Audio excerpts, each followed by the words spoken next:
Bienvenue dans le podcast de Mira, Boussole et Trajectoire. Merci d'avoir accepté l'invitation, Aline. Merci beaucoup et merci effectivement de m'avoir invitée. Alors, aujourd'hui, j'aimerais bien qu'on puisse en apprendre davantage sur le métier de responsable back, middle, service client en assurance vie, parce que du coup, tu es quand même un peu l'experte de l'assurance vie. Tu connais bien le métier. C'est ça, je connais bien le métier, effectivement. Tu connais bien le métier, donc du coup, est-ce que tu peux nous éclairer ? Comme tu le disais à l'instant, j'ai fait beaucoup de choses. Ce qui est peut-être aussi important avant d'expliquer mon arrivée en tant que responsable, c'est que je suis passée par plusieurs étapes. J'ai commencé en tant que gestionnaire, puis je suis devenue référente. Et ensuite, j'ai fait un peu de middle office aussi. C'est d'ailleurs là où effectivement nos chemins se sont croisés, toi et moi. Oui. Et puis voilà, je suis allée chercher le poste de manager parce que j'avais envie de faire ce poste-là qui m'attirait depuis de nombreuses années. Quand on parle de responsable, c'est qu'il faut aimer travailler avec les gens. Il faut aimer être au contact des collaborateurs, prendre le temps avec eux. Et aujourd'hui, le responsable service que je suis, c'est accompagner ses collaborateurs à évoluer, c'est animer le collectif, faire en sorte d'atteindre les objectifs qui nous sont fixés par la direction. Le responsable est un peu le chef d'orchestre et on doit trouver en fait une place ou en tout cas tout un juste milieu sur ce qu'on fait pour accompagner les collaborateurs et tout en respectant les objectifs qui nous sont fixés. Donc c'est un métier qui est hyper riche, moi que j'adore. Je fais vraiment ce métier-là par passion. Alors certains te diront waouh, mais voilà, moi j'aime ce que je fais et c'est surtout que j'aime accompagner mes collaborateurs au quotidien. Pour avoir discuté avec pas mal de personnes, ils pensent que c'est un métier purement administratif. Est-ce qu'on peut justement arrêter avec cette idée en tête que tout le monde a pour dire que le back, le middle ou même le service client, ça reste de l'administratif ? Je ne suis pas d'accord à ce qu'on réduise un métier, que ce soit le métier des gestionnaires ou le métier de middle ou même le métier de responsable. Certes, on fait de l'administratif parce que ça fait partie de notre quotidien. On gère des opérations, on est là pour effectivement valider ce que nos clients nous demandent de faire sur leur contrat. Mais ce n'est pas que un métier administratif et j'aime pas trop qu'on le réduise à ce terme qui me dérange un petit peu parce qu'en plus le métier évolue. On le voit bien avec l'arrivée de l'IA. Moi, quand je repense à mes tout débuts il y a 25 ans, donc ça fait très très loin, rien que de dire 25 ans, j'ai l'impression d'être voilà, vraiment une ancienne. Mais en tout cas, tu vois, quand j'ai commencé, on recevait les opérations d'assurance par papier. Par fax ? Et par fax. On avait des arbitrages, on passait les ordres par fax. Il fallait attendre une certaine heure. Je me rappelle. Donc, tu vois, le métier a quand même évolué. Aujourd'hui, on n'a plus de papier, on a la GED, tout est informatisé. Gestion électronique de documents. Exactement, oui. Et puis, on voit bien qu'aujourd'hui, maintenant, on arrive à même faire de la souscription en ligne ou en tout cas faire des opérations d'assurance en ligne. Donc, le métier évolue petit à petit, il n'est pas que administratif, parce qu'on a aussi, tu vois, des collaborateurs à qui on demande de vérifier tout ce qui est conformité. On va avoir un petit vernis juridique, parce que même si on peut solliciter les services concernés, on demande aujourd'hui à nos collaborateurs d'être de vrais experts et d'être ce que j'aime moi appeler des couteaux suisses. Donc, pas administratif, ça fait partie de notre job, mais pas que. Tu viens de dire couteau suisse, mais finalement, c'est le produit l'assurance vie qui est lui-même un couteau suisse et le gestionnaire doit être également un couteau suisse. Et tu viens de parler de la conformité. Donc, tu es en train finalement de dire qu'en tant que gestionnaire, en tant que responsable, tu es obligé de travailler avec d'autres services.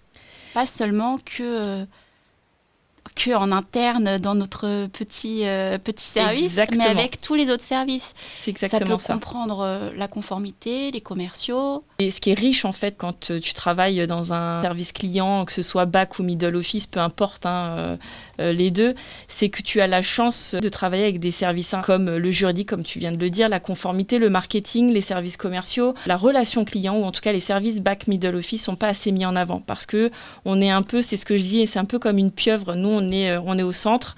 Et puis, on a plein de membranes qui fait qu'on sollicite les bons services. Et en tant que responsable, c'est vrai qu'aujourd'hui, moi, j'essaye de transmettre tout ce que j'ai pu apprendre tout au long de mon parcours professionnel à mes collaborateurs, tout en étant bienveillant et respectueuse, parce que ça, c'est hyper important aussi quand on est responsable. C'est pour ça que je le disais en préambule, tu vois, au tout début de notre échange, il faut aimer ce métier, parce que sinon... C'est de l'humain. Ouais, c'est de l'humain. C'est énormément de l'humain. Et tu vois, avec l'IA qui arrive, on va être encore plus dans l'humain, parce que le métier va changer. On va demander de plus en plus de technicité, de plus en plus d'analyse. Et du coup, il va falloir accompagner nos collaborateurs sur cette évolution-là. Et c'est aussi pour ça que je fais ce métier-là. C'est vraiment les mettre en avant. Tu sais, c'est ce que je dis souvent à mes collaborateurs. Moi, ce qui fait que j'ai réussi, ce qui me fait dire que j'ai réussi dans mon métier au quotidien, c'est de les voir évoluer et de les voir grandir. Ça, c'est ma plus belle réussite. Normalement, c'est le leitmotiv d'un responsable, c'est de faire évoluer ses collaborateurs. Et du coup, ça passe aussi par la formation. Exactement, par la formation et l'information aussi. C'est faire. Alors, si je prends mon cas personnel, moi, j'ai mis des petites choses au fur et à mesure ma vie de manager. Oui. Et tous les lundis matins, je fais une petite réunion. Un peu pour donner, tu vois, un fil conducteur de la semaine, leur donner aussi les objectifs qu'on doit atteindre en fin de semaine. Après, moi, je prône l'autonomie, mais être autonome ne veut pas forcément dire ne pas être contrôlé. Donc, j'ai mis ça en place. Je fais aussi des bilats parce que c'est hyper important aussi de voir mes collaborateurs individuellement. Du coup, tu n'attends pas la fin d'année ? Non. Je n'attends pas la fin d'année. C'est ce que je te disais quand je suis arrivée. J'ai regardé votre premier podcast et du coup, oui, je n'attends pas la fin d'année parce que je pars du principe que j'essaye de manager mes collaborateurs comme moi, j'aimerais être managée. Le manager, il doit aussi être beaucoup dans l'écoute. Tu vois, il doit être beaucoup dans la communication. Il doit pouvoir répondre aux questions. Exactement, et ça passe par la formation. Et pour ça, le fait de mettre aussi des bilats et de recevoir mes collaborateurs individuellement une demi-heure, c'est aussi de me rendre compte ou pas s'il y a besoin de formation. Moi, j'ai juste un rituel, c'est que quand je fais mes bilates, d'abord, vous me dites comment vous allez. Ensuite, c'est de voir s'ils ont, eu des problématiques ou pas sur tel ou tel dossier. Et ensuite, on repasse, les formations, s'ils en ont besoin ou pas. Après, je peux aussi le détecter aussi parce que, attention, le responsable, c'est pas juste d'attendre qu'on vienne vers toi. Non. Il faut aller vers tes collaborateurs. Oui. Moi, je sais que c'est hyper important quand on me fait remonter des dossiers qui sont un peu KO, c'est de me dire pourquoi ils sont KO. Ça peut être une erreur, mais tu vois, l'erreur, ok, mais elle est faite pourquoi ? Pourquoi ? Est-ce que ça va se reproduire ou pas ? Exactement, il faut toujours... Et si ce collaborateur-là a fait cette erreur, est-ce que les autres auraient fait la même ? Exactement. Si oui, c'est qu'il y a un problème c'est ça. d'information. Il faut se poser des questions. En tant que responsable, on a l'obligation de se poser des questions. Pourquoi ? Et tant qu'on n'a pas répondu à toutes ces questions-là, il faut chercher. Une remise en cause, finalement. Exactement. Se remettre en question. Moi, je me remets en cause tous les jours. Mais c'est vrai, ça fait de toi un bon manager parce que après, j'essaye en tout cas. Oui, c'est important. Après le fait de l'ambiance dans un service, pour l'avoir vécu moi en étant manager également dans un service, c'est très très important. Oui, parce que c'est primordial, je te dirais. Oui, surtout dans la nouvelle génération. C'était pas le cas avant. Les gens, ils faisaient leur travail et puis ils disaient rien. Aujourd'hui, si l'ambiance n'y est pas, ça se ressent sur le travail. Tu viens de le dire, on a une jeunesse qui n'est plus la même que nous quand on était jeunes. Mais on l'est toujours. Mais c'est vrai que tu as raison, on l'est toujours. Mais on a plus, ils n'ont pas le même rapport que nous parce que je pense qu'on n'a pas été élevés professionnellement de la même manière. Moi, j'aime bien aussi travailler avec cette nouvelle génération. Pourquoi, je ne sais pas, mais on pourrait penser que c'est plus compliqué et pas du tout. Non, pas forcément, parce qu'ils sont plus libres de parole. Exactement. Et du coup, on peut créer un lien plus facilement et avoir une atmosphère plus humaine. Exactement, c'est tout à fait ça. Et puis, tu peux leur dire les choses, le comprennent beaucoup plus rapidement. Ils sont moins remis en question, ils vont pas remettre en question ce que tu viens de dire. Ils vont effectivement communiquer, mais pas forcément dire « mais non, mais c'est pas comme ça ». Et ils ont aussi un autre rapport au travail, c'est-à-dire que, ok, c'est le travail, mais ils ont aussi leur vie à côté, oui. Ce que nous, on n'avait peut-être pas forcément à notre époque. Moi, je trouve que c'est bien, et j'ai envie de dire, c'est même mieux. Comment tu gères la différence de génération au sein d'un service, du coup ? Je fais pas du management collectif. Moi, je fais de l'individuel. Quand j'arrive et quand je prends une équipe, ce que je fais en premier, c'est que j'observe. Je suis toujours dans l'observation les premières semaines, les premiers mois. Et puis, j'essaye de m'adapter. Tu peux pas en tant que responsable, moi j'ai aujourd'hui 2 équipes avec à peu près 18 collaborateurs, je peux pas faire du collectif parce qu'on est tous différents, même moi je suis différente d'eux, on n'a pas les mêmes personnalités. Pour moi, ça a toujours été de l'observation et ensuite de m'adapter à eux. Il y a des fois où je sais, avec certaines personnes, je peux peut-être être un peu plus directe parce que je sais que voilà, c'est ce que la personne préfère. Et elle attend ça. Et exactement. Et pour d'autres, je vais être plus dans... les formes. Exactement. Beaucoup plus de formes. Pour pas braquer la personne. Oui, c'est hyper important. Parce que l'idée, c'est pas de se braquer, en fait. Non, l'idée, c'est d'avancer. Que si tu braques la personne, elle va en parler à son collègue. C'est ça. Et puis ça peut faire effet boule de neige. Exactement. Donc l'idée, c'est pas ça. Et si on veut en plus créer du collectif, c'est vraiment de rassembler. Mais voilà, moi, je sais pas faire du management collectif. Moi, je fais du management individuel. Même si j'interviens collectivement et parfois, même très souvent, réunions ou dans d'autres événements, c'est hyper important de s'adapter à chaque collaborateur. Et c'est surtout aussi important de leur montrer qu'on a confiance en eux. Même des fois, j'ai tendance à dire, je suis pas... oui, je suis manager, mais j'ai plutôt l'impression d'être un coach qu'un manager. Moi, j'aime bien être derrière et pas devant. Ça aussi, c'est important. C'est pour ça que tu leur donnes de l'autonomie. Oui, voilà, ils ont de l'autonomie et donc, c'est surtout que finalement des responsabilités parce qu'ils sont en autonomie. C'est ça. Donc ils prennent plus au sérieux ce qu'ils ont à faire. Exactement. Le management aussi, c'est aussi assumer qu'on est manager, c'est avoir ce courage managérial. Moi, on me le dit régulièrement. Alors, tu pourrais me dire, mais c'est quoi le courage managérial ? Eh ben, c'est de dire à un moment donné à un collaborateur, là, c'est pas bien parce que tu n'es pas dans le... Oui, c'est pas fermer les yeux. Voilà, tu n'es pas là où on voudrait que tu sois et c'est pas avoir peur. Il faut pas avoir peur de surtout que le collaborateur, c'est ce qu'il attend. Exactement. Parce que sinon, il pourra pas évoluer et son but, c'est de suivre tes pas, c'est-à-dire évoluer et prendre des fonctions différentes au fur et à mesure de sa carrière. Ouais. Et j'aime bien, comme tu dis, suivre tes pas parce que quand je manage, je leur dis toujours, je dois montrer l'exemple. Mais c'est exactement ça. Et c'est hyper important. Oui. Ça fait partie, tu vois, des caractéristiques qu'on demande à un manager. Et demain, c'est ce qu'on demandera de plus en plus, d'être exemplaire. Moi, je sais ce que je leur dis, moi, à mes collaborateurs, surtout à mes équipes. Je leur dis, voilà, moi, ce que je vous demande de faire, je le fais aussi. Exactement. C'est hyper important. Et ce que j'applique, c'est exactement ce que j'aurais aimé qu'on applique pour moi. Exactement. Et quand j'ai commencé, pour la petite histoire, parce qu'ici, on aime bien les faits réels. Ah, c'est bien. Quand j'ai commencé, j'ai une manager qui est arrivée. Elle était là, elle est arrivée comme un cheveu sur la soupe. Elle est arrivée, elle nous a pris un par un pendant 10 minutes chacun. Et elle nous a tous dit, oh, par contre, vivement ce week-end. Enfin, il est quelle heure ? On a terminé quand ? Oh, vivement ce week-end. Le lundi, elle disait, bon, allez, courage, encore une semaine. Elle a fédéré tout le monde autour d'elle parce qu'on s'est dit, ah, elle est comme nous. Ouais. Et donc, ça a rendu son poste humain. Il y a beaucoup de personnes qui pensent que les managers sont des robots qui n'ont pas de cœur. Et exactement. Je tiens à le préciser aujourd'hui. Les managers ont un cœur, les managers sont humains, sont comme les collaborateurs. Nous aussi, on a aussi des moments compliqués. Et oui. Tu vois, il y a la pression de la hiérarchie pour un manager. Oui. Et le bon manager saura ne pas reverser tout ce qu'il a reçu sur ses collaborateurs. Et donc, ceux qui le font, c'est peut-être parce qu'ils ont une énorme pression, ils n'ont pas réussi à la gérer. Oui, il y a ça aussi. Et puis, tu sais, c'est ce que je dis aussi beaucoup pour faire un peu sourire mes équipes, c'est que nous, le manager, c'est un peu comme le jambon dans le sandwich. C'est-à-dire que quand tu prends ton sandwich, c'est tout bête, mais tu fais ça, quoi. Si tu presses par le haut et par le bas. Et c'est vrai qu'on a toute cette pression qui vient de nos collaborateurs et qui est tout à fait légitime ou pas, peu importe, mais on peut comprendre. Et puis on a aussi toutes les attendus de notre hiérarchie. Et ça, c'est tout à fait légitime aussi. Et du coup, le manager doit trouver... juste milieu. Exactement. Il doit trouver le juste milieu pour être au top avec ses équipes, au top avec sa hiérarchie et au top quand il s'en va et qu'il rentre chez lui et qu'il peut dormir tranquillement. Exactement. Ou en tout cas qu'il a une autre vie qui l'attend. Exactement. Et qu'il n'y a pas de cadavre dans le placard quand son collaborateur part en vacances. C'est ça.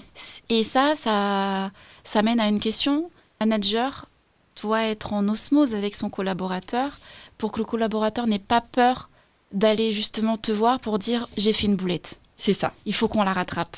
Exactement. Parce que finalement, le manager, il n'est pas là pour punir, il est là pour aider et pour rattraper aussi les boulettes. C'est ça. Parce qu'on est tous humains, justement, on n'est pas des robots. Donc l'erreur peut avoir lieu. L'erreur, elle est humaine. Moi, c'est ce que je dis à mes équipes, c'est que l'erreur est humaine. Il faut juste l'assumer. Je trouve que c'est hyper important. Oui. On a le droit de se tromper. Et on est tous humains, donc le jour où on ne se trompera pas, c'est qu'effectivement, on n'aura peut-être plus rien à faire. C'est ça. Et du coup, il faudra qu'on trouve autre chose. Mais oui, l'erreur est humaine. Et cette erreur, c'est ce que je disais tout à l'heure, c'est qu'il faut aussi comprendre pourquoi on l'a fait. Et le manager n'est pas là pour punir. Tu vois, je lis beaucoup d'ouvrages là-dessus. On n'est pas là pour punir. Non. C'est juste qu'on a aussi, nous, des directives. Et c'est aussi pour ça que je trouve qu'en tant que manager, on doit être hyper transparent avec nos équipes. Tu es responsable relations clients ? Oui. Qu'est-ce que les clients, justement, n'arrivent pas forcément à comprendre ou leur mécontentement ? Je pense, pour en avoir eu quelques-uns, c'est souvent la lutte anti-blanchiment d'argent avec les justificatifs de fonds. C'est mon argent, je vais quand même pas vous donner mon relevé de compte d'il y a 6 mois. Exactement, c'est exactement ça. Alors il n'y a pas que ça, mais c'est le point majeur. C'est effectivement toute la conformité. Ce qui est compliqué effectivement pour eux de comprendre pourquoi on leur demande de justifier que l'argent qu'ils placent chez nous est de l'argent propre. Nous, en fait, nos collaborateurs sont formés. Donc, si tu veux, pour eux, c'est tout à fait normal. Pour les clients, ça l'est un peu moins. Et c'est là aussi, en tant que responsable, on doit accompagner les collaborateurs à avoir un peu ce vernis quand ils ont les clients au téléphone ou pas. Parce que ça peut être aussi par l'écrit, c'est pas que par l'oral. Des fois, par écrit, c'est plus touchy. Oui, c'est ça, parce qu'on peut pas écrire tout ce qu'on voudrait, et heureusement. Mais c'est de les accompagner et c'est surtout d'expliquer. En fait, c'est un peu comme tout, c'est ce qu'on se dit depuis tout à l'heure, c'est que je pense que la clé de tout, c'est l'explication et la communication. Si tu expliques à un client pourquoi en fait tu lui demandes ça, il va pas t'embêter plus que ça. C'est un peu, tu sais, on est tous clients, nous aussi. Et moi, quand je dois ouvrir un contrat ou autre, quand on me demande, alors c'est vrai que j'ai aussi, ça fait aussi partie du métier. Je triche un peu, mais du coup, moi, mon mari qui est pas du tout dedans, tu vois, en lui expliquant, il comprend. Oui. Et je pense que tout passe par l'explication et la manière de l'expliquer. Oui. Parce que comme on dit souvent, au tout début, quand on commence dans ce métier-là, le sourire s'entend au téléphone. Exactement.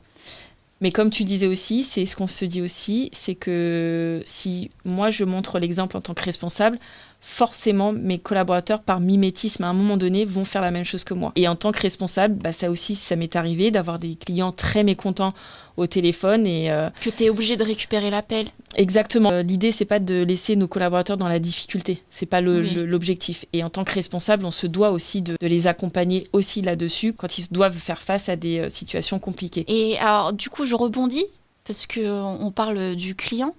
Derrière, tu as des compagnies qui travaillent avec leurs clients en direct. Tu as d'autres compagnies qui passent par des distributeurs, donc des CGP, des conseillers en gestion de patrimoine, qui, eux, ont leurs propres clients. Et finalement, quand tu as un client qui est passé par son conseiller en gestion de patrimoine et qu'il n'est pas satisfait, qu'il y a un problème, et des fois, c'est même pas un problème, c'est simplement les délais de traitement qui peuvent être de 3 jours, mais des fois, pour un rachat, quand le client a un achat à faire, une vente immobilière, 3 jours, ça peut paraître trop long. Oui. Donc, du coup, c'est ton CGP qui est impacté et qui est mécontent. Et ça rejaillit sur le client. Comment ça, tu as pu gérer Je l'ai géré aussi bien, tu vois, en tant que chargé de middle office ou même en tant que responsable.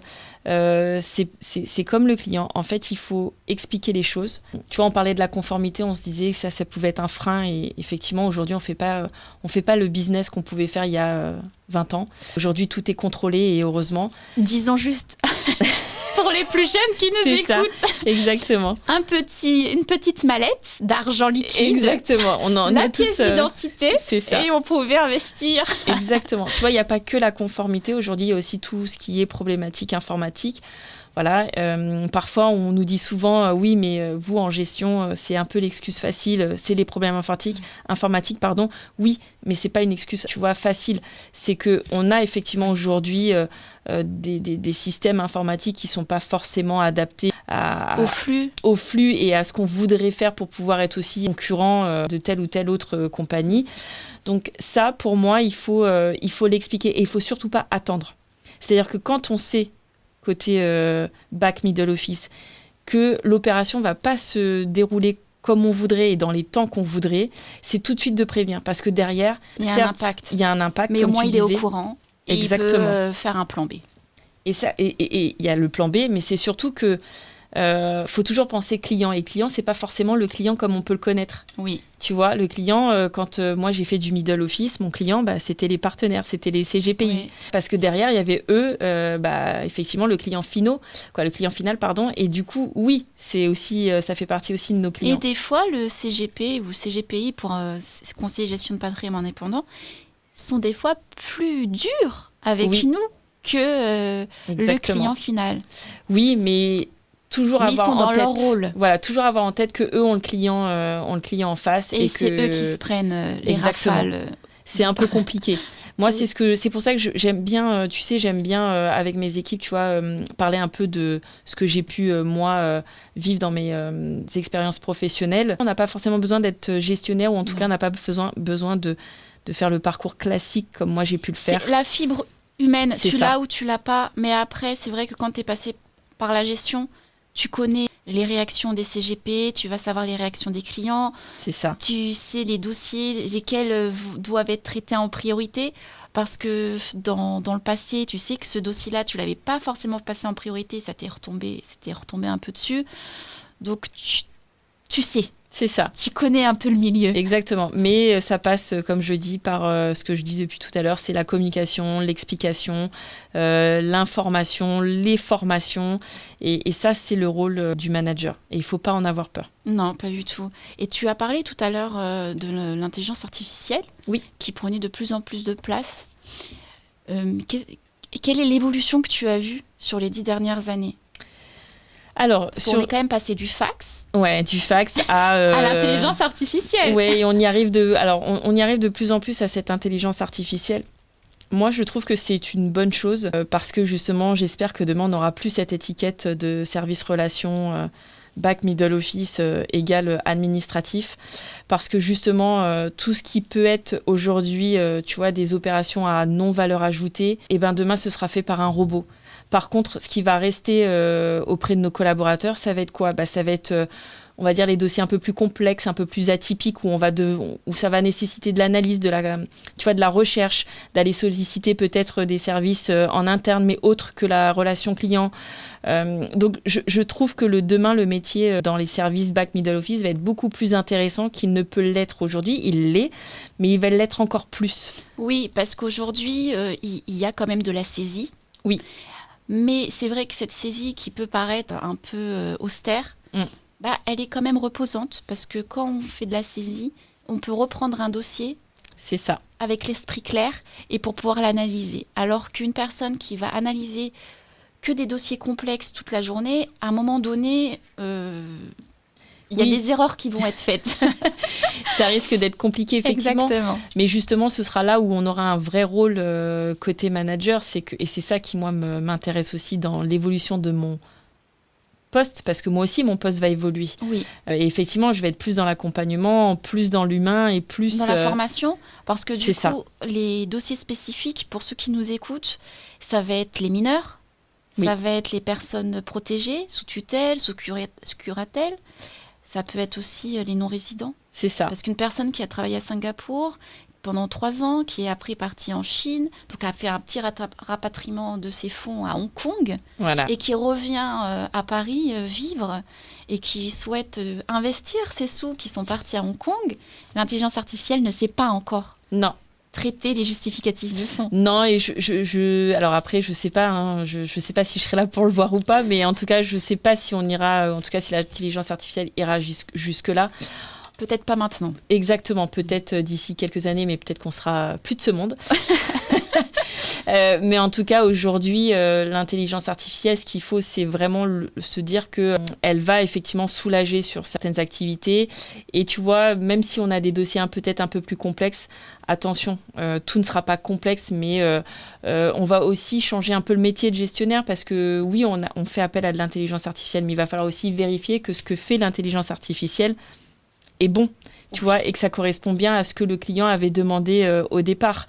Donc, je pense que, tu vois, les collaborateurs de demain auront quand même des périodes où, à un moment donné, ils auront quand même tu vois, cette sensation de se dire, ok, je fais peut-être un petit peu moins d'analyse, mais je regarde si l'opération s'est bien déroulée jusqu'au bout, et puis après, je peux reprendre un autre dossier qui va me demander un peu plus de recherche. Et c'est vrai qu'aujourd'hui, les flux ont quand même augmenté considérablement par rapport à avant.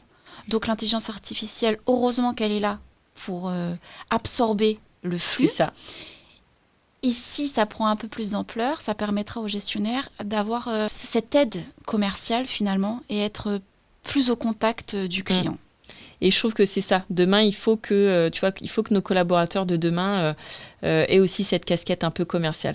Et moi, j'ai eu la chance d'avant d'être manager, de travailler avec des commerciaux, et c'est ce qu'ils m'ont appris. En tout cas, c'est ce que j'ai appris à leur côté, et je trouve que c'est bien parce que ça nous sert aussi en tout cas, moi, ça m'a servi dans mon métier, et ça me sert encore aujourd'hui en tant que responsable, parce que tu peux pas faire ce métier sans avoir la casquette commerciale. C'est ça. Je suis tout à fait d'accord avec toi. Ok, on a des process, ok, on a de la réglementation, mais il faut aussi demain avoir cette petite casquette commerciale qui va nous aider à se dire, ok, moi je dis toujours à mes collaborateurs, est-ce que vous êtes en risque si vous allez jusqu'au bout? Oui, non. Si c'est oui, ok, on revoit et on fait différemment. Si c'est non, allez-y. Et du coup, en ayant cette capacité de gérer la limite, c'est ça. Et le commercial derrière avec qui on travaille, il apprécie son gestionnaire. Exactement. Il se dit parce qu'elle n'est pas obtuse, la personne n'est pas psychorigide, elle est capable de voir le côté commercial, elle est capable de faire des petites entorses qui est légale, en fait, qui n'impacte pas la compagnie et qui, au contraire, est là pour la satisfaction client. C'est ça. Et tu vois, on en revient toujours à expliquer. Il faut expliquer les choses. Et il n'y a rien de... Et tu vois, ça, même l'intelligence artificielle ne pourra rien y faire. Ça ne pourra pas le faire. C'est expliquer et communiquer. C'est hyper important. Et surtout quand on est responsable de service. La partie service client, pour du coup les clients qui nous écoutent et qui auraient des assurances vie, est-ce que c'est la même chose que le mot m'échappe. Est-ce que la difficulté des gens de rester au téléphone toute la journée comme les... j'y arriverai pas. Hein. Oui, je vois à peu près ce que tu veux dire. C'est services téléphoniques. Alors, tu as aujourd'hui, tu sais, on a tendance à dire service relation client, c'est la personne est toute la journée au téléphone. Ça change aussi un petit peu parce que moi aujourd'hui, mes équipes, elles font aussi bien du téléphone que de la gestion d'opérations d'assurance. Tu vois, elles font un peu des deux. Moi, j'ai tendance à dire que s'il y a effectivement des clients qui nous écoutent, il faut juste qu'ils sachent qu'on fait vraiment tout ce qu'on peut pour satisfaire leurs demandes. Mais parfois, on est aussi impacté par des choses qui nous dépassent, comme les problèmes informatiques, la réglementation, où on a nos services conformité qui nous disent « bah non, là, on a besoin d'un justificatif autre que ce que vous nous avez demandé ». Et du coup, c'est ce que je dis, c'est que tu sois au téléphone ou pas, il faut expliquer. Et je pense qu'un client peut l'entendre. Il faut aussi que les clients se mettent à la place des collaborateurs qu'ils ont au bout du fil, si jamais c'est par téléphone. C'est des personnes qui sont, pour certains, toute la journée au téléphone. Pour d'autres, ils font un peu, on va dire, ils font le mixte. Mais en tout cas, voilà, le collaborateur, si tu veux, tu n'auras jamais un collaborateur qui va prendre le téléphone et qui va dire aujourd'hui, je vais répondre non à tous les clients qui vont m'appeler. Non, c'est pas... En fait, les gens ne travaillent pas dans cette optique-là. En fait, tu as des collaborateurs aujourd'hui qui veulent bien faire leur travail, mais qui sont aussi dépassés par ce qui peut... mais passer par ce service-là, des fois, ça aide pour passer en gestion. Oui. Parce qu'on a ce côté, du coup, fibre commerciale. On sait ce qu'attend le client. Et donc, en gestion, c'est plus facile. C'est plus facile. Et puis, ça permet aussi peut-être de dédramatiser certaines situations. Puis, peut-être d'être aussi plus réactif sur d'autres. Et c'est ça qu'il faut qu'on apprenne demain à nos collaborateurs, c'est d'être proactif, réactif, être dans l'écoute, expliquer, tu vois, être dans la communication. Le gestionnaire, des fois, a le mauvais rôle. Parce que c'est lui qui va bloquer un dossier parce que le justificatif de fond ne convient pas. Il faut savoir que le gestionnaire, ce n'est pas lui qui bloque pour embêter tout le monde, c'est vraiment parce que derrière, il y a la conformité, il y a de la réglementation. Quel est le lien entre les services de gestion et la conformité? On sait que le lien entre les services de gestion et commerciaux, les services commerciaux, sont très très intimement liés. Et avec le service conformité, est-ce la même chose ou pas du tout ? Si, je pense que c'est la même chose. Alors, on a peut-être moins d'échanges, effectivement, avec les services conformité ou juridiques, parce qu'on les sollicite vraiment quand il y a un vrai sujet. Peut-être que demain, il faudra développer effectivement ces échanges intra-services pour justement que eux aussi puissent s'apercevoir de ce qu'on peut vivre au quotidien. Ce qui est bien aussi quand tu es dans des grandes compagnies, c'est que les gestionnaires peuvent parfois demander des mobilités et pouvoir aller travailler dans ces services-là. Et je trouve que c'est bien de se dire que voilà, ils viennent de la gestion, donc ils peuvent apporter leur casquette gestion et donc pouvoir aussi quelque part former les personnes qui n'auraient jamais fait de service back middle office à tout ce qui ne se voit pas. C'est effectivement l'accompagnement, c'est de se dire ok, mais là on n'est pas en risque, donc on peut y aller, n'ayons pas peur. Après, tu sais, aujourd'hui, toutes les compagnies d'assurance, qu'elles soient compagnies d'assurance ou banque assurance, on est très surveillé par la réglementation. Il n'y a pas une compagnie qui ne te dira pas « j'ai pas de process ». D'ailleurs, la CPR vient souvent visiter les compagnies d'assurance pour vérifier que les process sont bien aux normes. Et la CPR, on rappelle, c'est un organisme de contrôle. Exactement. Prudentiel. Donc, on ne fait pas ça pour embêter nos clients, on fait juste ça parce qu'on nous le demande aussi et parce que peut-être qu'auparavant, il y a très, très, très, très longtemps, il y a eu des abus et qu'aujourd'hui, c'est aussi une manière de protéger nos clients. Je pense que ça, on le dit pas assez. Mais si on est peut-être un peu tatillon, c'est aussi pour les protéger parce que derrière, demain... s'ils ont besoin de leur fonds, au moins on sait que tout est OK. Clean et tout est Exactement. OK. Et ce qui est bien aussi de préciser, c'est qu'un contrat d'assurance n'est pas un produit bancaire. Donc, on a des délais qui sont un peu plus longs que les produits bancaires. Donc, c'est pour ça que moi, quand on me demande un rachat dans la semaine, alors on y arrive. Ça aussi, c'est bien de le dire aussi aux clients. Et on y arrive pourquoi ? Parce que justement, c'est satisfaction client et on trouve une solution. Tu as dit le bon mot, satisfaction client, donc on a trouvé la solution mais dans les faits, on a un petit peu plus de délai, mais on arrive quand même à satisfaire nos clients et c'est le principal.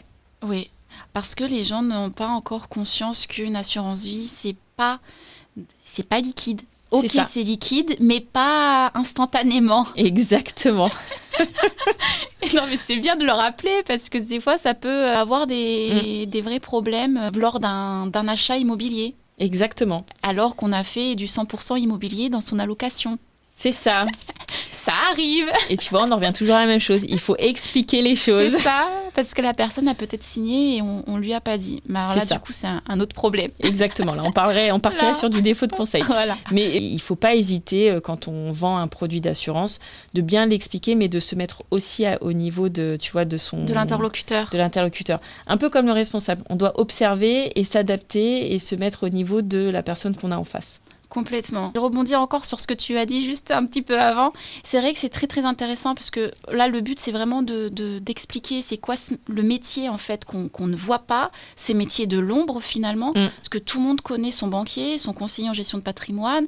Tout le monde connaît l'assurance vie, c'est le produit préféré entre guillemets des Français. C'est ça. Mais qui gère derrière l'argent des Français ? Eh bien justement, c'est le gestionnaire, c'est le service conformité, c'est les services clients. C'est ça, marketing, juridique. Et c'est vrai que si on met un pied en tant que gestionnaire back middle, on peut faire toute une longue carrière finalement dans ce milieu-là et pas que... rester 40 ans sur le même poste. Oui, et puis moi, j'encourage les gens en fait à bouger. Alors moi, j'ai beaucoup bougé parce que j'ai fait beaucoup de compagnies et de banques assurance, mais parce que j'avais envie d'apprendre et j'ai toujours envie d'apprendre d'ailleurs. Si je pouvais dire quelque chose à ceux qui nous écoutent et qui voudraient rentrer dans l'assurance, c'est n'ayez pas peur. C'est pas grave si vous arrivez, on va dire en bas de l'échelle. Moi aussi, j'ai commencé en bas de l'échelle et j'ai gravi les marches. C'est pas forcément en bas de l'échelle, parce qu'à l'époque... C'est vrai. À l'époque, on peut dire que c'était en bas de l'échelle par rapport au salaire. Aujourd'hui, c'était quand même moins bien payé. Aujourd'hui, c'est payé correctement, avec des packages. C'est ça, il y a un package, effectivement. C'est vraiment pas... Mais tu vois, quand je dis en bas de l'échelle, c'est vraiment commencer...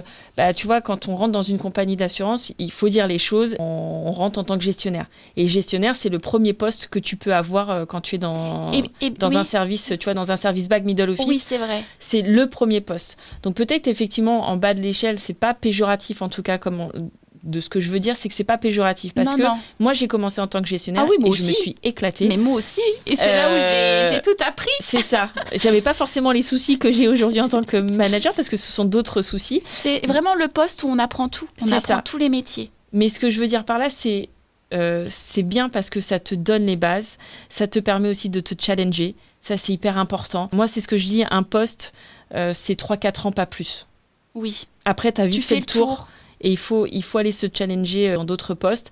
Et tu vois, dans les bacs middle office, tu as tellement d'opportunités. Tu peux être référente. Et du coup, référent, tu commences un petit peu à toucher... tu vois, un peu à est-ce que j'aime travailler avec l'humain, est-ce que j'aime aider mes collègues. C'est là où on peut savoir si ça va nous plaire d'avoir le poste de manager. Exactement. Et j'ai aussi été tutrice parce que je voulais savoir si j'étais capable d'être manager. Et juste former les alternants qui arrivent. Exactement. Et je suis très fière d'ailleurs de mon alternant, si jamais un jour il écoute ce podcast, je pense qu'il se reconnaîtra. Je suis très fière de lui parce que je l'ai accompagné jusqu'à son oral. Je suis allée avec lui à son oral. Et ça, c'est hyper important. Et je pense que demain, tu vois, s'il y a des gens qui veulent être managers, il faut vraiment que les gens soient investis. J'ai envie de te dire même à 200%. Parce que oui, il y a le côté humain, mais il faut être hyper investi.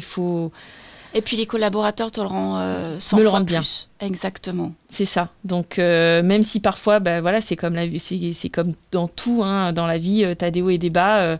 Dans une équipe, il peut y avoir des hauts et des bas, mais tant qu'il n'y a pas de mauvais jugement, on peut avancer. Et l'idée, c'est d'avancer ensemble. Exactement. Mais c'est tellement bien dit que je dis